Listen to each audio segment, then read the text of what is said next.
Welcome back to our channel, kung saan tinatalakay natin ang pinakabago at pinakaimportanteng balita tungkol sa modernisasyon ng ating sandatahang lakas.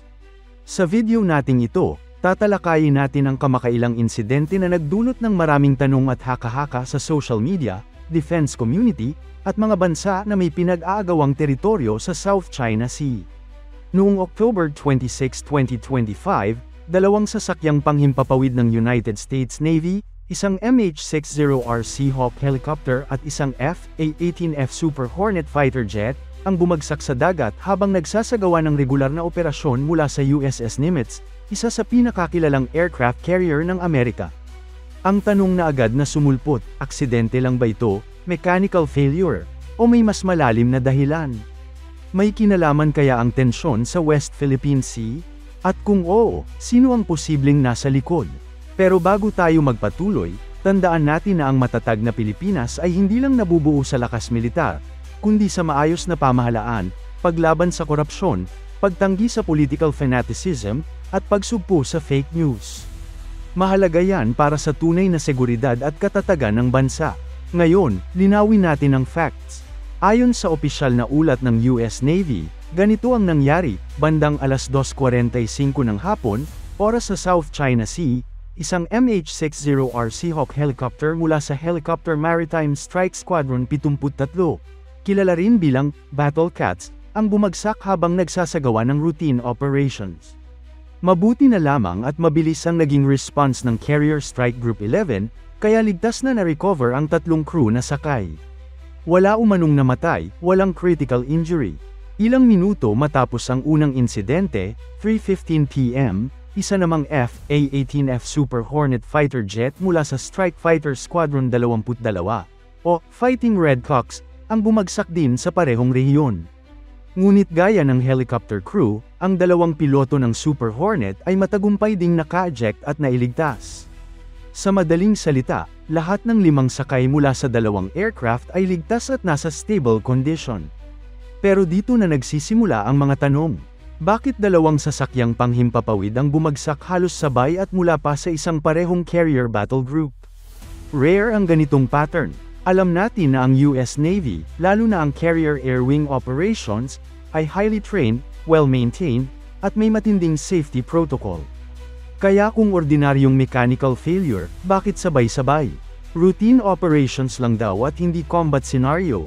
Pero tandaan, ang South China Sea ay isa sa pinakamainit, pinakamaanghang, at pinakadelikadong maritime zone sa buong mundo. Hindi ito ordinaryong open ocean. Ito ay estratehikong lugar kung saan nandyan ang Pilipinas, Vietnam, Malaysia, Taiwan, at higit sa lahat, ang China. At ito ang dapat bigyang pansin, ang USS Nimitz Carrier Strike Group ay kabilang sa mga barkong madalas magpatrolya upang ipakita ang tinatawag na Freedom of Navigation Operations o FONOPS. Ibig sabihin, bahagi ng kanilang misyon ay ipakita sa China na hindi nila pag-aari ang buong South China Sea. Samantala, ang China naman ay muling nagbabadya ng mas agresibong paggalaw, mula sa pagtatayo ng artificial islands hanggang sa pagharang at pag-disable ng mga foreign vessels at aircraft sa kanilang tinatawag na sovereign territory.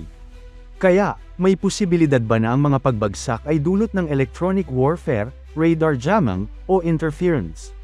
Hindi imposible. In the last few years, documented na ang paggamit ng China ng signal jamming equipment mula sa mga artificial island installations nito sa Spratly at Pearsall Islands.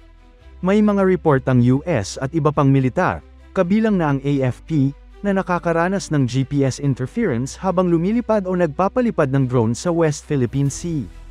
Alam natin na ang MH-60R at F/A-18F ay heavily reliant sa avionics, radar systems, flight computers, sensors, navigation assist, at real-time data links.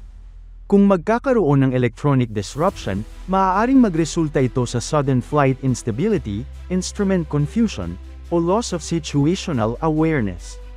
Pero hindi rin natin pwedeng basta isisi agad sa China. Tandaan na ang theoretical at technical side ng aviation accidents ay mas komplikado pa dyan. Posibleng weather-related, posibleng maintenance oversight, posibleng chain of small errors na nag-trigger ng malaki. Pwede ring fatigue ng crew. At hindi rin lingid sa kaalaman ng defense observers na ang USS Nimitz ay isa sa pinakamatandang active aircraft carrier sa US Navy. Operational pa rin siya, yes, ngunit ilang dekada na rin ang tanda. Kadalasan, kapag tumatanda ang barko, kasama ring tumatanda ang maintenance ecosystem, supply chain ng spare parts, at ang calibration ng systems on board. Ngayon, pag-usapan natin ang timing. Bakit mahalaga ang petsa? Ito ay nangyari sa panahon kung kailan umiinit ang geopolitics sa Indo-Pacific, lalo na sa dynamics ng US, China, Taiwan, Japan, at ASEAN. Kung babalikan ng mga nakaraang linggo, tumindi ang military drills at joint patrols sa rehiyon. Ang Pilipinas at US ay nagsimula ng muli at mas agresibong rotational deployment sa mga strategic locations sa Luzon at Palawan, bagay na mariing tinutulan ng Beijing. Dagdag pa rito, kasalukuyan ding naglalayag ang iba pang US carrier strike groups malapit sa Taiwan Strait. Sa madaling salita, edge-on-edge ang sitwasyon. Kung totoo man na electronic interference ang sanhi, hindi malabong magkaroon ng classified diplomatic discussion sa likod ng mga pinto ngayon. Hindi rin malabong magkaroon ng military countermeasures. At kung mechanical failure naman, siguradong magsasagawa ng full board of inquiry ang US Navy para i-audit ang training, flight logs, aircraft logs, fuel systems, at flight mission telemetry ng parehas na aircraft. Ang totoo, kahit ang US, hindi sila basta-basta maglalabas ng conclusion hanggat hindi tapos ang technical investigation. At maaaring hindi rin nila i-publish ng buo ang findings kung may classified aspect sa incident. Sa atin naman dito sa Pilipinas, dapat maging aware tayo dahil ang nangyari ay hindi malayo sa ating exclusive economic zone. Ang South China Sea ay hindi lang abstract term, ito ay bahagi ng ating kabuhayan, seguridad, at dignidad bilang bansa. Ang pagkakaroon ng aircraft incident sa ganitong lugar ay may implikasyon sa stability, naval movement, at freedom of navigation. Tandaan natin, ang isang spark sa isang tense region ay maaaring mag-trigger ng mas malaking geopolitical chain reaction. Sa huli, hindi tayo dapat magpadalos-dalos sa conclusion. Hindi tayo dapat agad magdeklara ng away, sabuatan, o conspiracy. Ngunit hindi rin natin dapat maliitin ang significance ng dalawang aircraft na bumagsak ng halos sabay mula sa parehong carrier group. Ito ay hindi maliit na balita. Ito ay may strategic weight, at dapat sinusubaybayan. Ang pinakamahalagang tanong ngayon ay, sino ang may interes na ipakita na ang isang superpower tulad ng US ay may kahinaan? Sino ang pinaka-nakikinabang kung magkakaroon ng pagdududa sa operational reliability ng US forces sa South China Sea? Sino ang makikinabang kung magmukhang vulnerable ang FONOPS? Hindi pa tapos ang kwento. The investigation will continue. The political messaging will also continue. At sigurado, hindi ito ang huli nating maririnig na insidente sa dagat na ito na matagal ng puno ng alitan, sigalot, at power play. Kaya manatili tayong mapanuri, hindi padalos-dalos, at laging alerto sa mas malawak na larawan.